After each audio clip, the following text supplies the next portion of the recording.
Well, welcome back ladies and gentlemen, tankers of Blitz Universe to the channel. We're going to talk today again about teammates, the second video, and I have dubbed this one as a subtitle, Medium's Doing the Business. Please note that Medium in our spawn, he's going to play a key role in future events on this game. We're going to talk today about Tankfest as well. We are going to talk about military honor, all little bits and pieces, and 3 games as a bit of a canvas, because otherwise a blank screen and just my voice or even my face would be really dull and boring.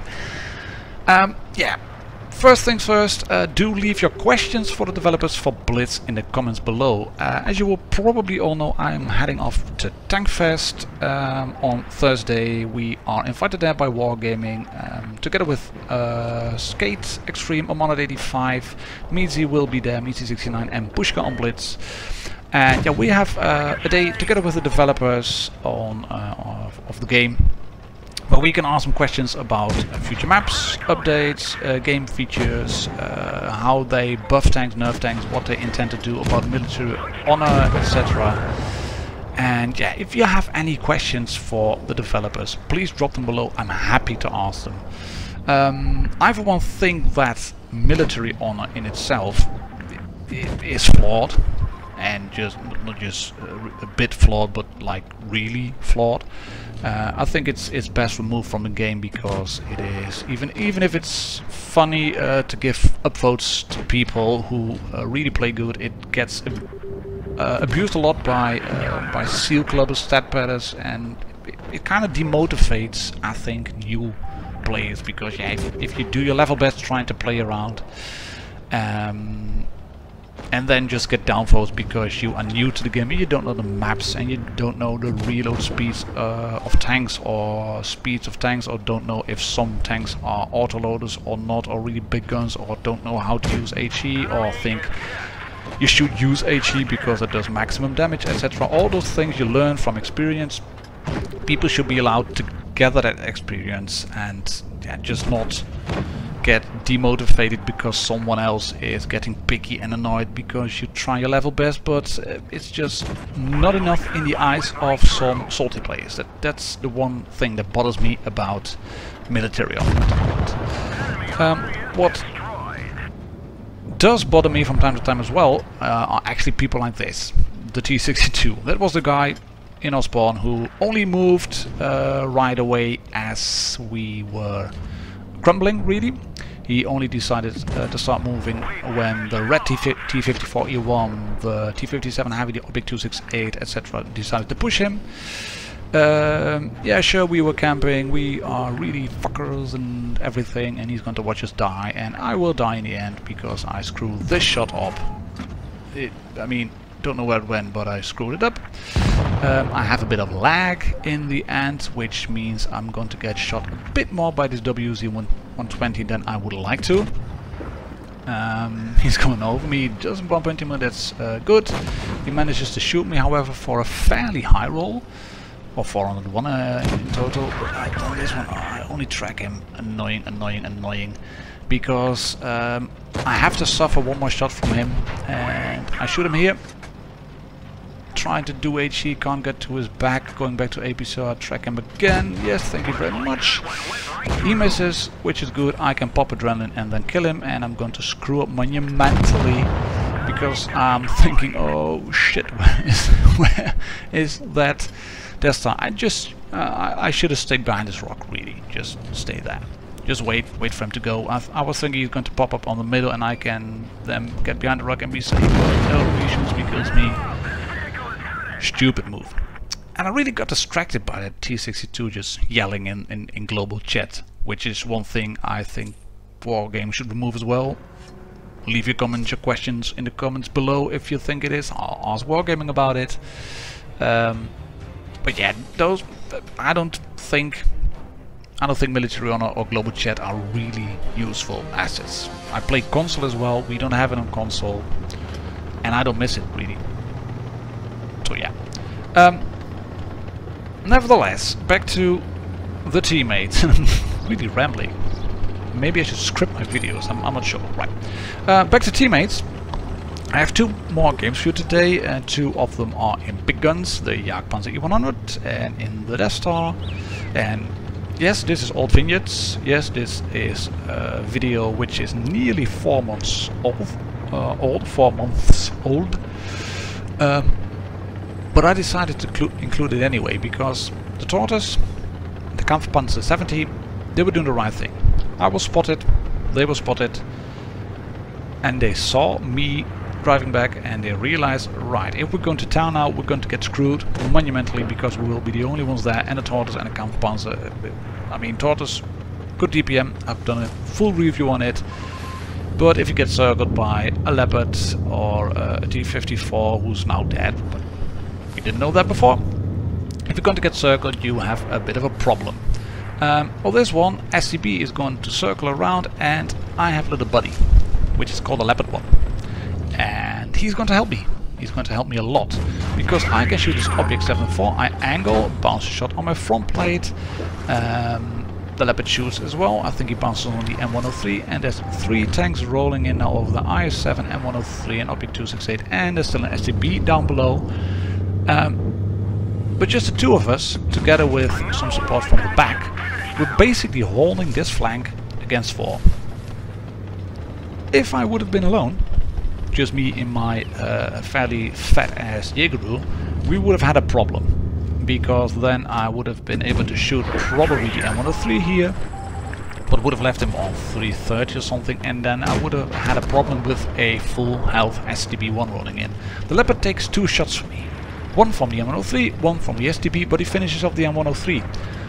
And you can see what he's doing now. I'm holding the high ground here. I bounce a shot from the STB-1, happy to take a shot for my teammates. I really wanted the STB to shoot me, because that means he is preoccupied with me. The Leopard now can try and shoot the STB. I don't think he does succeed. Yeah, he does. And I can start doing the business now. There's still an object somewhere. Oh, right, hello, there he is. Hello, object. Why am I going for the object? It brings him down to 205, which will mean that he is a one-shot to anybody on my team, so I can now start working on the STB, because he's a medium and he's a dangerous target. He gets shot in the butt, I go back to AP for a nice little full roll. Wouldn't have wanted to track him with HE, and he was running around and I was running around. So now we're going to shoot the IS-7 again, wait for the Kampfpanzer to move around, aim in the shot, there we go, is becoming available, yes it is, boom, 788. And we're going to do just shy of 4.5k damage in this game. It's not monumental, but it's a high caliber. And I think that was due to the fact that I held the high ground and I was teamed up in a sort of accidental platoon with that Leopard 1. He was scouting the middle, and he could have gone away as soon as the four tanks came out of town from Red Team. But he didn't. He stayed with me. He was my little buddy, and I like little buddies, and he was a top tier buddy. Sometimes you have, take a look on my left here, sometimes you have low tier buddies. This WZ-120 is going to do exactly the same thing as the Leopard 1 did in the last game. He's going to stay with me, he's going to stick with me, he's going to take a few shots for me, and what he is going to allow me to do is do the business on the Reds. The subtitle obviously is mediums in the business, which I think they still do, because if you manage to support and protect your really big guns, especially the big dogs at tier 10, an Object 268, a Jagdpanzer, an FV, whatever, any big derper, if you can protect them, be a tier 10, and you can see what I'm doing here as well. I'm moving forward, allowing the WZ-120 to come behind me, because I can just tuck myself into this little corner. And the WZ-120 is doing his level best to stay protected from the FV, from the T-62 over there. I can dunk a nice little hash shot on the top of the turret of that T-62A. He hasn't got the gunner pressure to get shots in on me, so I can now just roll back. And again, look at what the WZ-120 is doing. He is not behind me. He puts himself behind me now, and I'm thinking, oh, right. You've probably dropped off, right? Am I alone? Can I kill someone? No, I can shoot that. Good. Oh, hello. You're still here. GG, buddy. Thank you very much. Because he's still there. He's backing up as much as he can. He takes one shot from me. And he's going to take another. And I think even one more now. But yeah, he took 2 or 3 shots from me. Which means that I have just about 900 health left. More left than I would have had if those shots would have gone into me. So he's being a bit of a meat shield really for me, and I'm sorry for pushing him to do that, right? But you can see he's also picking the right targets. He is not dropping negative, he's not getting angry at me for pushing him into pushing my big butt into him, for pushing him backwards. E50M takes out our T54, that's annoying. But Mr. 6303 in the WZ120, thank you very much for being there, for being a little buddy. Because you were there, that allowed me to drop off, you load a hash round, splash the E50M to bits, and now I'm going to push on this little batchet. I'm going to bump into him and track him. Take a look what's happening now. One shot from the WZ and a hash shot through the turret. Thank you very much. Really, really well played. So a big shout out to Michaelo0303 in the WZ120, who is looking at me and thinking, alright, that guy looks like he knows what he's doing. He doesn't really know what he's doing, but he looks like it, so I'll side skip out as well. Shout out to you, buddy. You played really well, and I like to think that the 2 of us were the team around the rest, were the pair around which the rest of the team pivoted. We were a bit of the anvil and we squashed the rats, really, yeah.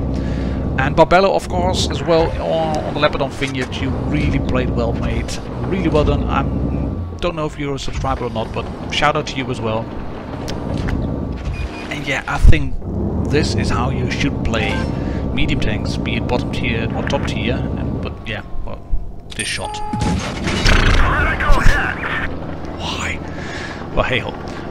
Anyways, I think this is how you should play medium tanks. Allow your big guns to do the business. I'm not saying this is how you should play an FE, because I'm not that good at an FE. But it helps to have a medium tank that is allowing you to sit there really, or maybe drive around a little bit, be effective, and be able to use your gun as much as possible. Because you can see I'm already down to 1 AP round into hash, which means that I've fired 9 shots, and I'm going to fire 11 of them and come to this one as well into the wall. But all in all, a fairly good and solid game, good team play. That's why I've included this one, because for all the saltiness and all the toxicity in the game, I still like to play Blitz a lot. And I do hope we will hear from the developers at Tankfest about their future plans about making Blitz even better. Maybe change some of the things in Blitz for the better, maybe do some changes to military honor and chat and maps and tanks, etc. And I'd like to hear about new tank lines as well. And yeah, and I really hope you, the subscribers to Loading Fire channel, will drop your questions in the comments below. I will collect them, I will gather them, I will bundle them, I will ask the questions to the developers at Tankfest in a few days, and then I'll report back to you with a full recap of Tankfest and all of the answers the developers decided to give us. So on that little bombshell we shall leave you for today, and of course the fate of this really brilliant IS-3. Catch you all on the next one, ladies and gentlemen, tankers of Blitz Universe. Cheers and happy tanking!